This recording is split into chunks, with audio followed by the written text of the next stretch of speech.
Good evening, Heather. I know you're working. Hi, Leanna. Yeah, it never stops.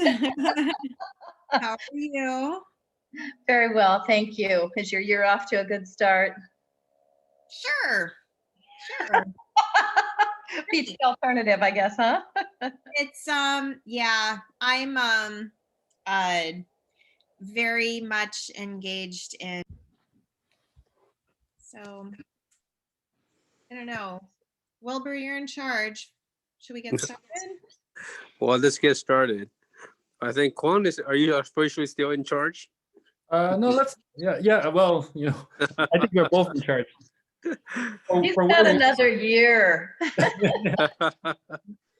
uh, you wanna Great. say something to get us started, or would you like me to do that? Or? Well, why don't you go ahead? I didn't get to look at the agenda in detail.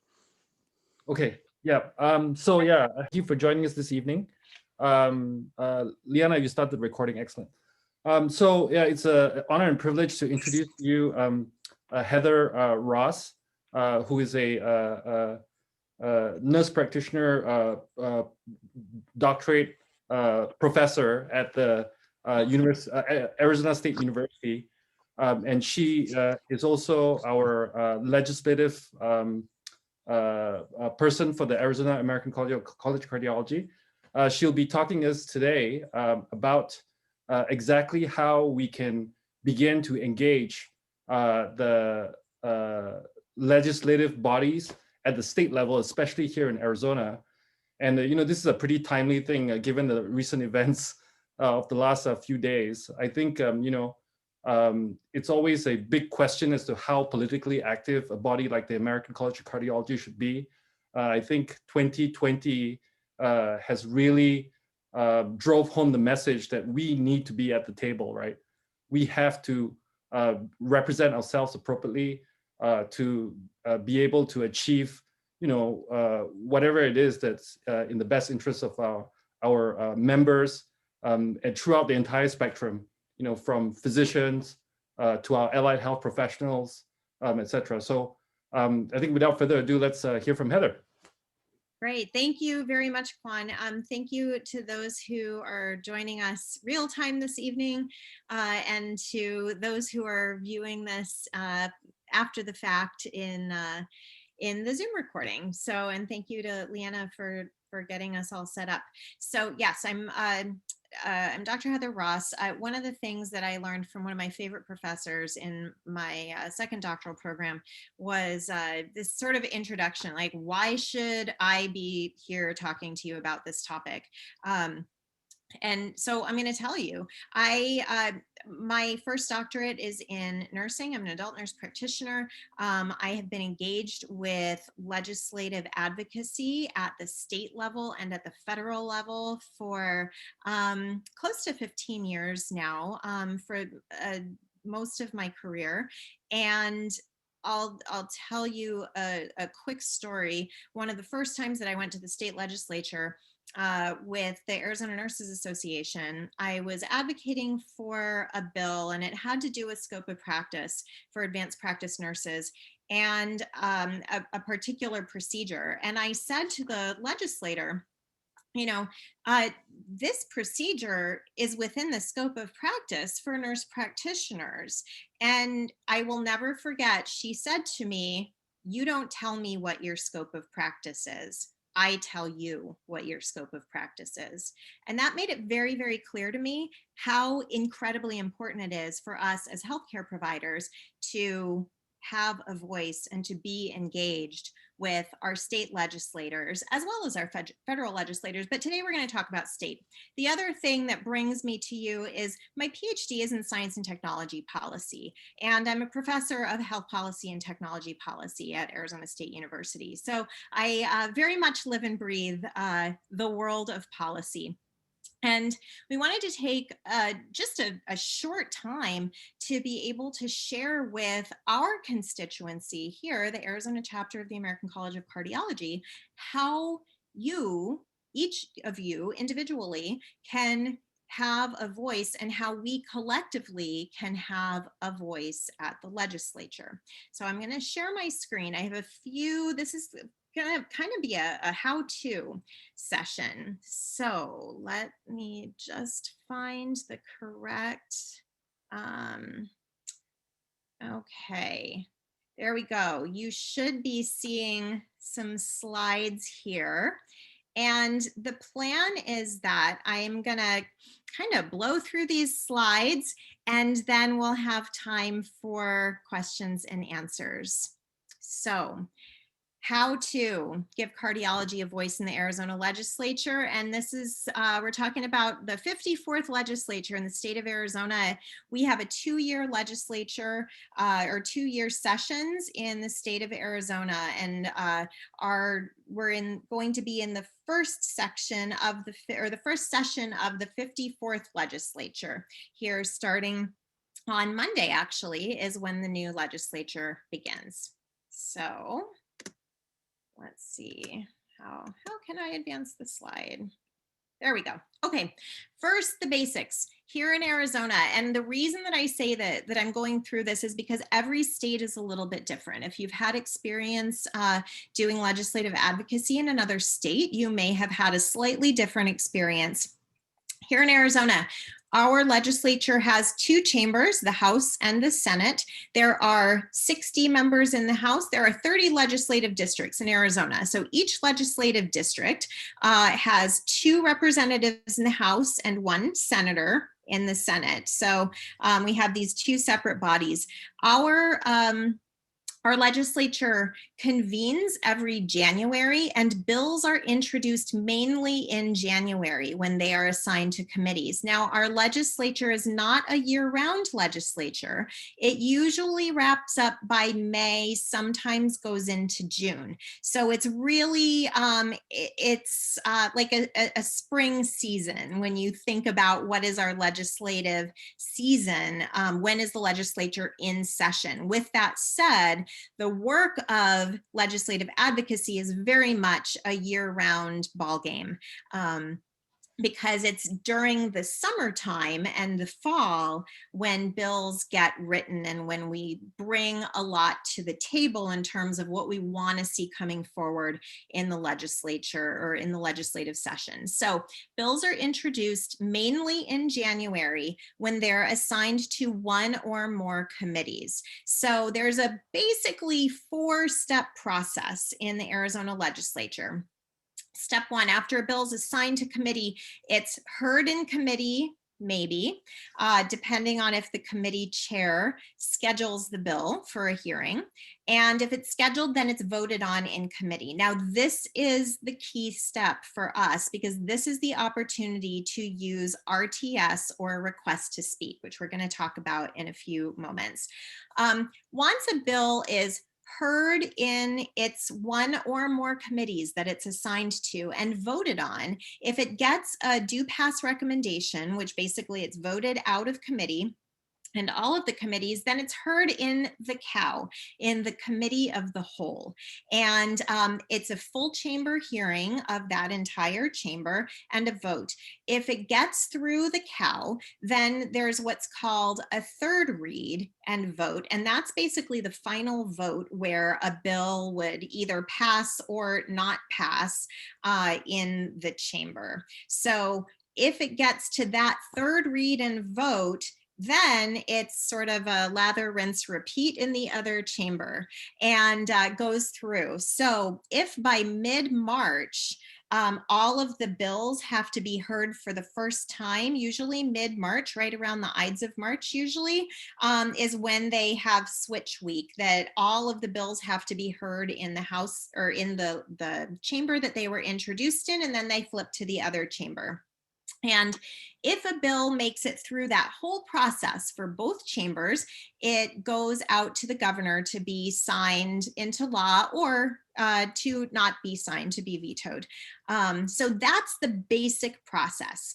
Let's come back to the step 1, wherein the bill is heard and voted on in committee. And this is the opportunity to use the request to speak system. So what is request to speak? trick, it doesn't actually involve speaking. And this is one of the reasons that we're doing this session, is because there's a lot of kind of insider knowledge that now you're about to be an insider. So you know that request to speak doesn't actually involve speaking, but this is the way that you can have a voice at the legislature. So I took some screenshots and we can walk through what this looks like, because this is something that every one of us can do. If you go to the Arizona legislature website, you can see up here, I don't know if you can see my cursor or my arrow, azleg.gov. And there are these sort of windows on the front. And if you hover over the middle one, request to speak, and it tells you the request to speak in committee system replaces the sign-in slips that used to be the way that you would have your voice heard, physically going and signing a piece of paper, and then it gets handed to the committee chair. So this is a totally electronic, totally virtual system that you can have your voice heard in committee in the legislature. So if you click on this request to speak button, then you get taken to another set of pages. And actually, I'm afraid that this may have, I may have gone out of order. Oh no, there we go. So you pulls up to this page where you can, if you've already made an account, you can sign into your account, but I highlighted the create an account. Now, this is misleading. Again, this is some insider knowledge.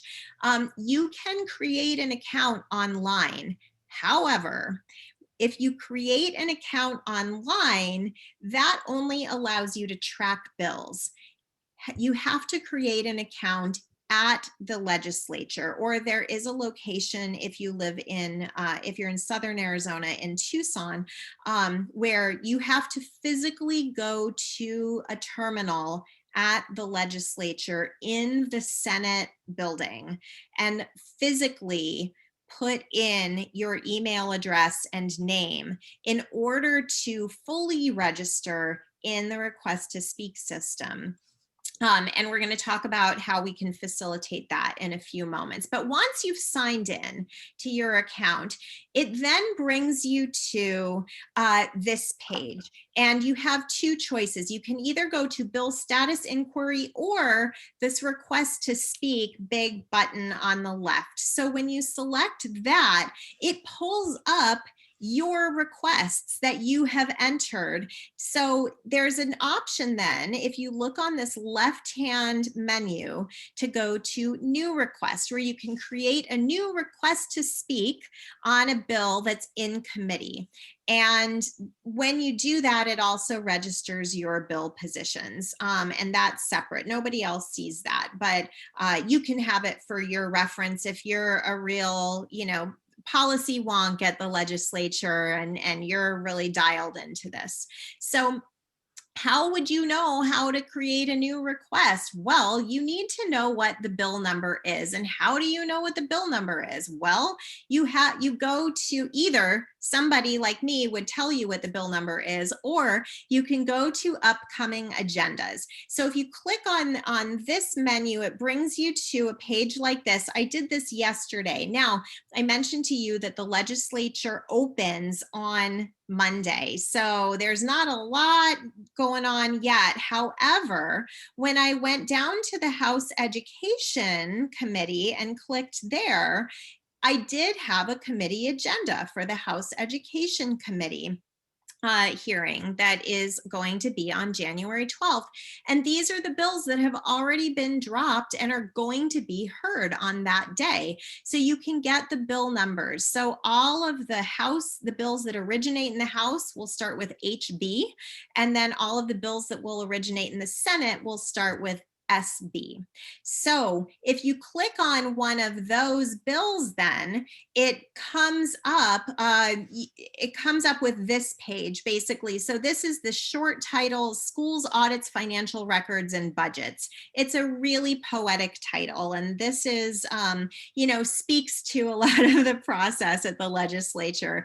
They weirdly govern in prose there, not poetry. However, this page will show what the current RTS bill positions are. As people start to engage, you'll be able to see who has signed in for this bill, who has signed in against this bill, or who has signed in as neutral for this bill. It's a little bit tricky to see right now because there hasn't been any action yet, because this was perfectly timed to get us positioned at the very beginning of the legislative session. But what you'll do then is you will go back in to, let's go back a couple of slides here. You'll go back in then to that request to speak, and you will put in your new request there. So when you put in a request, you will have, there's 3 radio buttons, and you'll be able to click for or against or neutral for a bill. It will then ask you, do you want to speak? And you can click yes. And what happens when you click yes is that when the bill is heard in committee, the committee chair will look for you in the audience and ask you to come up and speak, to testify. Very, very, very few people do that. And I can tell you that on the kinds of bills that we would support in our cardiology community, it's very well orchestrated already by the lobbyists from some of our partner advocacy organizations like ARMA or ASNA, or American Heart has a really active lobbyist. And so most of the time when we would encourage you to sign in for a bill for or against, you'll click either for or against, and then when it says, do you wish to speak, you'll click no. You can also click if needed, but just understand that that means that you are intending to go and sit in the hearing room, and they are doing it in person this session. They're not going to have, as recently as Tuesday, there was no intention to have any virtual way for citizens to testify. So it would all be in person. We're not advocating that people do that en masse. So you'll click no. Do you wish to speak? No. So you register your position and you'll say, no, you do not wish to speak. But when you do that, whenever a bill is heard, the legislative staff announces how many people have signed in for and how many people have signed in against the bill. And I have seen that in real life move votes.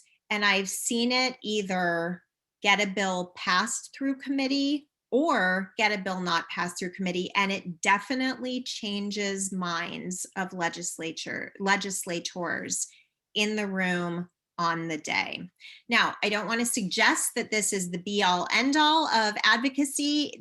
Quite the contrary, this is the tip of the iceberg of advocacy activities, but it's a really, really easy way to get into the game. So how do you get into the game? You don't have to go to the legislature yourself. I can sign you up.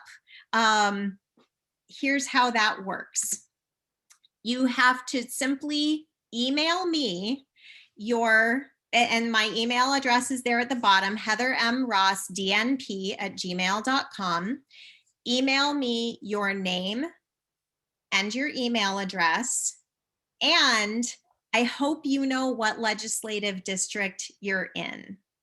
The reason that that's important, that your legislative district, I don't need your legislative district in order to sign you up. However, if I know what legislative district you're in, then one thing that's really, really critical to know is that your legislator will listen first to you because you're their constituent.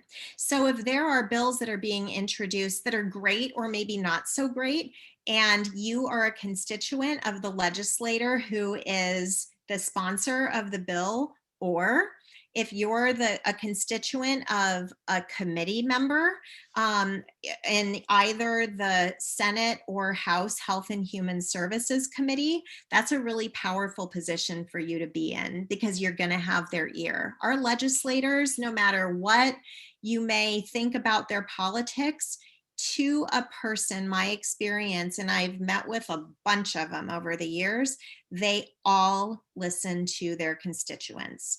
And you can email them, you can call their offices, and they really do take into account the views of their constituents. So it's important to communicate with them. And if we know what legislative district you're in, it gives us the opportunity as the American College of Cardiology Arizona chapter to get in touch with you and say, hey, your representative is introducing this bill and it's really important. Can you call them? And you might want to say these things. So that down and dirty. So happy to take questions, and I'll go ahead and stop sharing so we can have a conversation. And I will put my email in the chat as well, in case it's easy for you to grab it there. So you can email me your information if you'd like me to register you at the Capitol. Heather, thank you so much for that fantastic bare bones summary of how to, at least get involved to start with. I just want to ask a question. What's the best way to kind of scan the bills that are coming through that might be relevant to us? Should we rely on ARMA to tell us that? Or, have you found that the ACC at the national level is watching at the state level? Or, what do you think? How do we know exactly what bills we should be interested in and having opinions on? Yeah, great question, Kwan. So ACC National does have a state legislative team. However, they've got 50 states that they're looking after. So unless there's something really egregious coming up in Arizona, it's unlikely that they're gonna, be right on top of it. Our partner organizations, like I said, like ARMA and ASNA, both do have contract lobbyists, and they know everything that's coming up. So those are really good resources for us. I can tell you right immediately, there are at least a couple of bills coming up related to telehealth that are going to be important for us. There is a bill that we are part of the coalition, the partner coalition on step therapy. So if you're all familiar with step therapy, you may not know it. Step therapy is where insurance companies make you start with the lowest tier medication for your patient, even if it's not as effective and your patient has to fail that lower tier before they will approve increasing tiers. There was a step therapy bill that Arizona ACC signed on to in the last legislative session that unfortunately it made it through one chamber but not through the other before the legislature closed during the chaos of COVID last spring. But that's going to be introduced again, and we remain part of that coalition. There are also likely to be bills coming forward around vaping that is certainly relevant to our cardiology community. But between having our ears to the ground with our friends at ARMA and ASNA is the best way for us to have to have some insight. Okay. You mentioned that the AHA has a lobbyist. At a state level, or?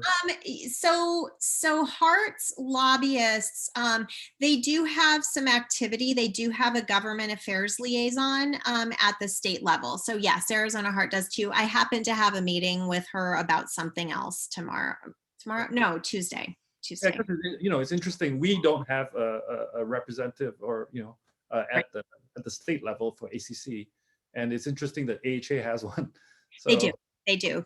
Well, so AHA has a very different model. AHA has a very strong advocacy arm, like a public and sort of patient level advocacy arm as well. And that's just not how ACC is designed as an organization. So AHA is a much bigger organization. Yeah, it's so I'm very interested in the upcoming telehealth bill. Yep.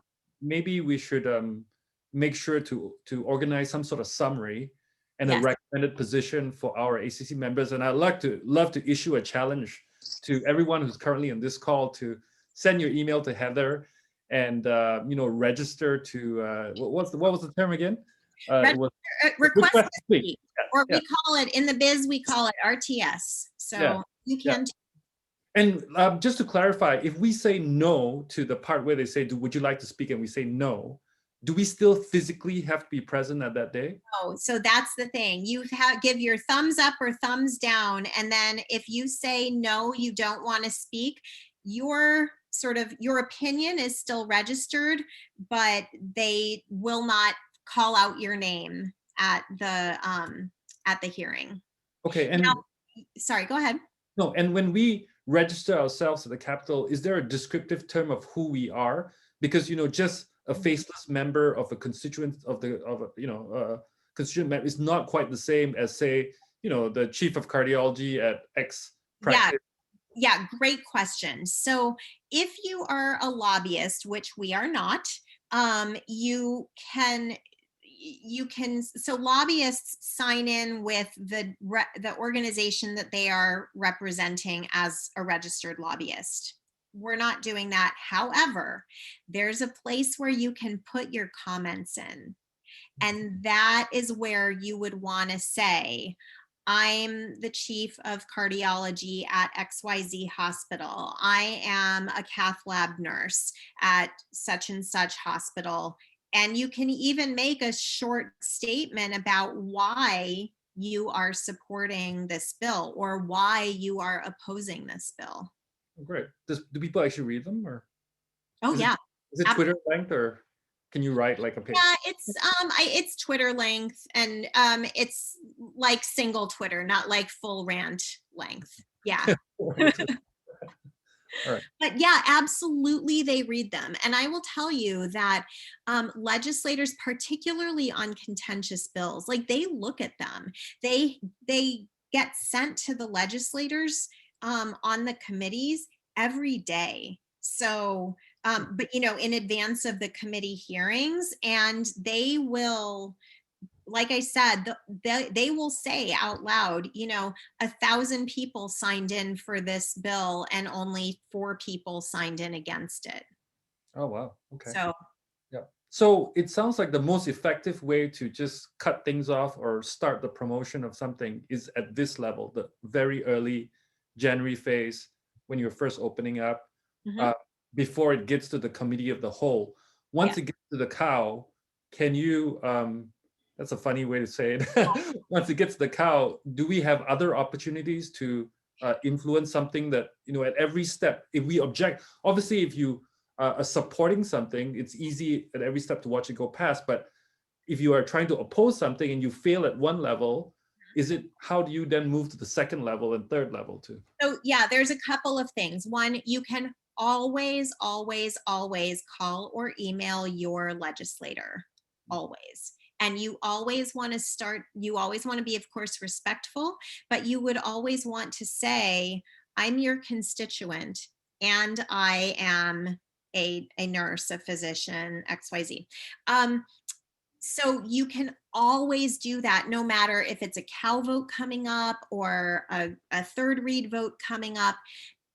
You can also keep in mind, we have this stepped process. It goes through one chamber and then it moves to the other chamber. So if a bad bill passes through the House, even with our best efforts to advocate against it in the House committees, we have the same chance. We can try again in the Senate. Okay. And vice versa. If it starts in the Senate, we can try again as it goes to the House. And that's a difference between, so it highlights two really important differences between the state legislature and the federal legislature. So in the state legislature, it goes through one chamber and then the other chamber. So it in a very linear process. Whereas, right.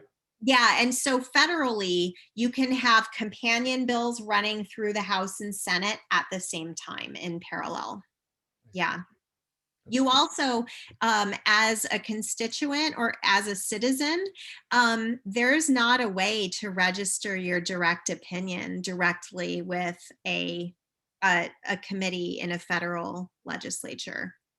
You can do so. You can always contact your member of Congress, but you can't sign in for or against bills at the federal level, only at the state level. I see. And last question before we allow other people to ask questions. How effective or how easy is it to call your legislator? Like, is it very easy? So if you go to that website, azleg.gov, there is a roster list, and you can look up your legislature. You have to know what legislative district you're in, but that's easy also to look up by putting in your address. And then there's a list, and their phone numbers are right there. Is it your home address or your work address? Your home address. Got Yeah, it. it's your home address. All right. And one other thing then, and I know Kwan, you have to jump, but I'm happy to continue taking questions. One other thing I wanted to point out is that when you do go in through the route that I walked you through, there is an RTS manual in there. So in case you're wanting to get into the weeds of request to speak, there is a manual linked right in there. Heather, Tom Wagner, Tucson. Sorry, I missed the beginning. Can you just briefly summarize how we'll get to where you just talked about the route where you can email us individually? Yeah, so you can email me. Oh, my email's in the chat, but since you just joined, I'm going to drop it in the chat again so that you can see it. And if you email me, I will get you signed up at the Capitol to to get on request to speak. And azleg.gov is the website for the state legislature, and that's where you can advocate from home. Excellent. Thank you very much. Yeah, Tom, I'm sure as a member of Pima Heart, if you register as an entire group for the entire practice, that will be a powerful voice. Yeah. Pima County. Good. Excellent. Thank you. Yeah. So that follows up to my question is, these are all individually registered. Is there a place for a organization registration, whether it's Pima Heart, whether it's ACC, right? Or so organizations that have a contract lobbyist have that capability to so it has to be a former lobbyist as an organization. Is that right? Well, that's right. So for an organization to have a voice, you would have a lobbyist, generally. The idea of the legislature is to have empower the voice of citizens and rather than organizations. Sure. So that's why, but one of the ways that as citizens we can have a voice as cardiology, and you can say, I'm a member of the Arizona chapter of the American College of Cardiology in your comments. What's the best way to disseminate information about important bills that comes up to our members to promote the action of individuals? Well, Leanna maintains our email address or our email list, right, for our chapter. And so that's probably the best way to disseminate that information. Yeah. Thinking more, whether it's online meeting like this, certainly face-to-face, a promotion actually would help to go into the detail why to go into detail the bills that we are interested in will be critical. So I think whether timing works as a quarterly, monthly seems like it's probably not necessary, but quarterly sounds like it's a good frequency to kind of update on what are the important bills that are coming up that we really should be interested in, be vocal about. Yeah, you know, the nature of the legislature in Arizona is, since it comes into session in January and is generally wrapping up by May, everything happens pretty quick. In January, February, and March. By that point, we pretty much know what bills are going to be introduced. So, and it can happen very, very quickly that a bill is scheduled and heard. I mean, that can be a turnaround of a day or two. Mm. So sometimes, though, we do know what in advance the bills that are going to come up. And so, you know, having that ability to communicate fairly quickly, but have everybody already teed up and ready to go is kind of the best bet. There is one other mechanism where bills can, it's called a strike all amendment, or a striker, and it's basically a zombie bill, and you can make a bill that passed through one chamber into a totally different bill in the other chamber. And it's a little sleight of hand of the legislature, and there's a lot of inside baseball in the Arizona state legislature. So it's really important to you know how to navigate it. And just, you know, getting involved even this much in a tiny little smidge of signing in by request to speak is a really good way to get started. That's great. Thank you so much. You're so welcome. Any other questions we can answer this evening? Yeah, thank you, Heather. I'm going to jump off. I have another ACC meeting to get to, so I'm going to let you wrap up. Thank you once again for such an amazing summary of you know, of how we can get involved. Sure thing. Thank you, Juan. Okay, bye. Okay. Any other questions, concerns? I will say this before we wrap up. There may become opportunities to speak at the legislature. That is its own ball of wax. It's really, really interesting. I've testified to the legislature several times, and if that comes up, there's room for, you know, one-on-one coaching, and it's really an opportunity for us to have a voice. So so looking forward to hearing from, I hope, all of you by email, and we'll get everybody registered and signed in, and you know, have a really successful, really first season of having a voice at the legislature for the Arizona ACC. Thank you That's so great. much, Heather. Great. Thank you, everybody. Have a wonderful evening, or whatever time of day if you're watching this on recording. So.